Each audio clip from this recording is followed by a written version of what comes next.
क्या आप जानते हैं कि सिकंदर से लेकर मुगलों और अंग्रेजों तक जिस क्रूर ताकत ने भी भारत की मिट्टी पर कदम रखा, वो इतिहास के पन्नों में खुद तो दफन हो गए, लेकिन भारत की संस्कृति को छू तक नहीं पाए।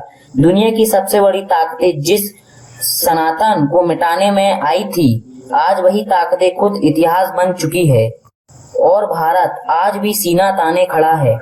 ऐसा कैसे हुआ? चलिए आज इस खौफनाक और गौरवशाली सच के पर्दे उठाते हैं। दोस्तों, जब हम दुनिया देखते हैं, हमारे मन में एक ख्याल जरूर आता है कि इतने हमलों और षड्यंत्रों के बाद भी जिन ऐतिहासिक युद्धों में दुनिया की कई सभ्यताएं मिट गई, आखिरकार भारत पिछले 1000 सालों से दोबारा पूरी ताकत से अपनी संस्कृति को कैसे बचाए हुए हैं। कई पश्चिमी विचारक इसको एक चमत्कार के रूप में देखते हैं, पर यह वाकई में सोचने लायक है। आखिरकार ऐसा कैसे हो सकता है? तो इसका राज छिपा है, पर उसे जानने से पहले हम यह जान लेते हैं कि इतिहास की वे कौन कौन सी महान सभ्यताएं थी जो हमेशा के लिए इस दुनिया से मिट गई।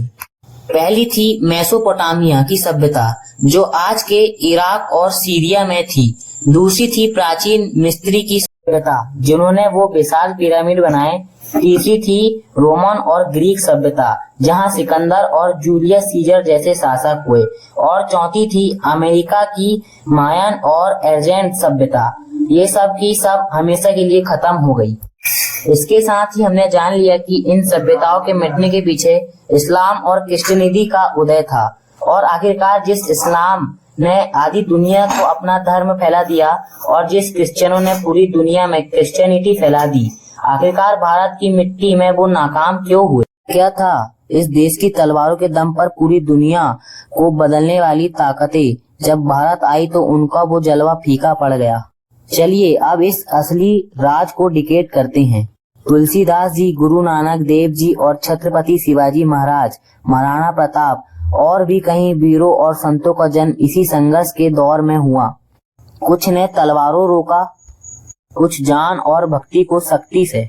लेकिन भारत का सबसे बड़ा दुर्भाग्य यह रहा कि हमारी अपनी किताबों में आज भी ऐसा इतिहास पढ़ाया जाता है जिससे हमारे अंदर हीन भावना आए। सोचो वो लोग कितने वीर रहे होंगे जिस दौर में चारों तरफ तलवारें चल रही थी।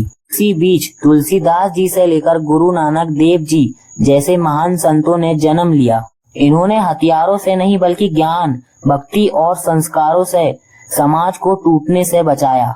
इसका सीधा मतलब यह था कि हम कभी पूरी तरह गुलाम हुए ही नहीं और न ही कभी पूरी तरह हार गए। तो मुगलों की छाती पर पैर रखकर छत्रपति शिवाजी महाराज हिंदवी स्वराज की स्थापना कभी नहीं कर पाते। और रही बात अकबर और मुगलों की, तो उन्होंने कई भारतीय राजाओं के साथ जो गठबंधन बनाए, उसका एक दूसरा पहलू भी है। माना कि उस दौर में कुछ रणनीतिक कमजोरियां थी, लेकिन कई राजाओं ने बहुत चतुराई से संधि करके भी अपनी राज्य की जनता और धर्मों को बचाया। वह उस समय की अपनी एक मजबूरी थी, क्योंकि सबसे बड़ी चूक यह थी कि उस वक्त भारतीय राजाओं के पास आपसी मतभेद बहुत बड़े थे। हम आपस में ही बटे हुए थे। अगर सारे भारतीय राजा एक साथ आकर एकजुट होकर जवाब देते तो मुगलों को बहुत पहले ही इस देश से भगाया जा सकता था। सवाल यह आता है, भारत जो कभी सोने की चिड़िया था, दुनिया का सबसे संपन्न और समृद्ध देश था, तो आखिर हमसे इतनी बड़ी चूक कहाँ हुई?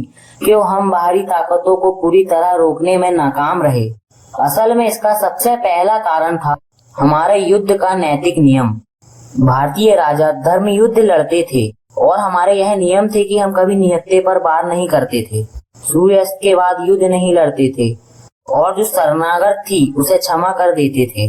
पृथ्वीराज चौहान ने मोहम्मद गौरी को हराकर कितनी ही बार जीवित छोड़ दिया था, लेकिन विदेशी हमलावरों का कोई नियम नहीं था। उनके लिए छल कपट, रात के अंधेरे में हमला करना, और इन सब के बाद भी हम अपनी संस्कृति बचाने में सफल रहे। और यह संस्कृति हमें आसानी से नहीं मिली, बल्कि यह असंख्य और असीमित बलिदानों की नींव पर बची है। यही वो सबसे बड़ी बात है जिसे पश्चिमी विचारक और इतिहासकार आज तक आसानी से डाइजेस्ट नहीं कर पाते, क्योंकि उनके पैरामीटर्स के हिसाब से तो हमें कब का खत्म हो जाना चाहिए था। लेकिन इसके बावजूद जब कुछ निष्पक्ष पश्चिमी इतिहासकारों ने भारत के इस अकल्पनीय संघर्ष और वजूद को देखा तो वो भी नतमस्तक हो गए। उन्होंने भारत के बारे में ऐसी बातें कही जो हर भारतीय को सुननी चाहिए। महान अमेरिकी इतिहासकार बिल ड्यूरेट ने पूरी दुनिया के सामने यह माना कि भारत माता कई मायनों में हम सबकी माता है। उन्होंने अपने असीमित बलिदानों से उस दर्शन, उस गणित और उस सभ्यता को जिंदा रखा जिसके दम पर आज पूरा यूरोप और पश्चिम सांस ले रहा है। वहीं इतिहास के सबसे बड़े लेखक मार्क ट्वेन ने खुलकर कहा कि मानव इतिहास का सबसे कीमती और सबसे मजबूत खजाना सिर्फ और सिर्फ भारत के पास है। यह एक ऐसी सभ्यता है जिसे समय की मार भी बूढ़ा नहीं कर सकी।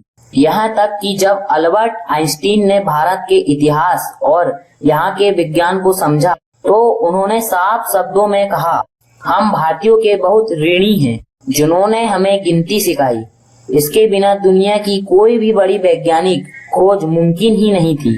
भारत ने दुनिया को लड़ना नहीं बल्कि सोचना सिखाया। तो सोचिए, जिस सभ्यता के सामने दुनिया के सबसे बड़े वैज्ञानिक और इतिहासकार हाथ जोड़कर खड़े हो गए, उस महान भारत की मिट्टी के अंश हैं।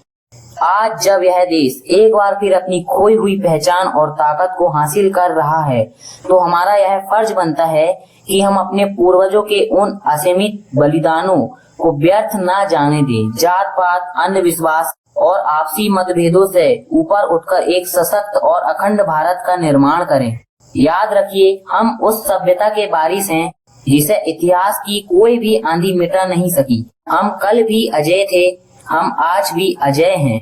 भारत की यही चीज दुनिया को असाधारण लगती है क्योंकि जिस तरह की मुसीबत से भारत बचा ये चमत्कार से कम नहीं। जय हिंद, जय भारत।